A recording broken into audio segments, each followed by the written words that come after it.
చేద్దాం. ప్రతిపక్ష పార్టీ మన మన మన అసమర్థతని, తర్వాత మనము ఇచ్చిన హామీలు నెరవేర్చలేదని చెప్పి రోడ్డు మీదకి వచ్చి ప్రజలకు అండగా నిలబడతా ఉంది కనుక వీటిని ఏ విధంగా డైవర్షన్ చేద్దామని చెప్పి రాత్రి మొత్తం విలేకరులందరినీ కూడా పిలుచుకొని ఆయన ఏదో సమావేశం పెట్టుకుంటున్నారట.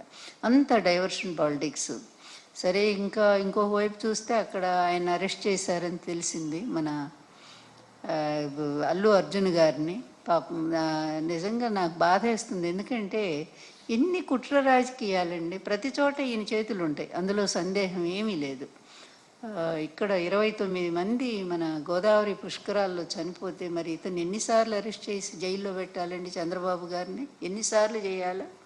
అదేవిధంగా కందుకూరులో దాదాపుగా 9 మందిని చంపేశాడు ఈయన. ఇరుకు సందులో మీటింగ్ పెట్టి, ఇరుకు సందు, అందులో పాపం తొక్కిసలాట జరిగినట్టు తన కోసం జనం విపరీతంగా వచ్చినట్టు చేయటం కోసం, మీడియా కోసం అక్కడ అట్లాగే చేసి 9 మందిని చంపాడు. చీరల పంపిణీలో 3 ఆడవాళ్ళు ప్రాణాలు కోల్పోయారు. ఈయన ఎన్నిసార్లు జైల్లో పెట్టాలో చెప్పండి? అభిమానంతో వాళ్ళు విరగబడి ఆ రోజు అది అబ్బాయి అన్న కావాలని చేస్తారా? తన సినిమా చూసుకోవాలని, ఎలా ఉందో ప్రజాస్పందన తెలుసుకోవడానికి ఆయన వెళ్ళాడు. అది గవర్నమెంట్ తప్పు. ఆయన వస్తున్నప్పుడు, లేకపోతే సినిమా హాలు వాళ్ళు సరైనటువంటి భద్రతా ఏర్పాట్లు చేసుకోవాలి. పోలీసులను పిలిచి పూర్తి కట్టుదిట్టం చేసి ప్రజలు థ్రెడ్ కట్టి దూరంగా పెడితే అయిపోయేది. వాళ్ళు అవేమీ చేయలేదు కదా, అది తప్పు. అల్లు అర్జున్ ఎలా అవుతుందండి? మరి ఇంతమందిని చంపినటువంటి చంద్రబాబు నాయుడు ఏమో శుభ్రంగా ఉన్నాడు. తెలియక జరిగిన దాని మీదేమో ఆ అబ్బాయిని అరెస్ట్ చేస్తారా?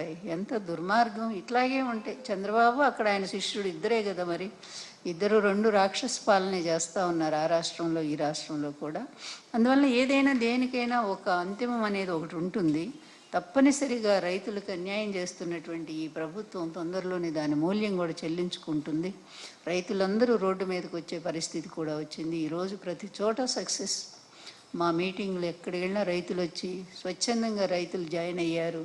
కానీ ఆ వార్తలు రానియకుండా చెయ్యొచ్చు అతను. ఏం చేసినా సరే ప్రజాస్పందనని ఎవరు ఆపలేరు. కొద్ది కాలం మాత్రమే అధికారం మిమ్మల్ని అడ్డుకోగలుగుతుంది, మీ అహంకారాన్ని నిలబెడుతుంది. కొద్ది రోజులు పోయినాక ఇదే జనం మిమ్మల్ని తీసుకొచ్చి రోడ్డు మీద పడేసినప్పుడు మీ బతుకులు ఏంటనేది అప్పుడు అర్థమవుతాయి.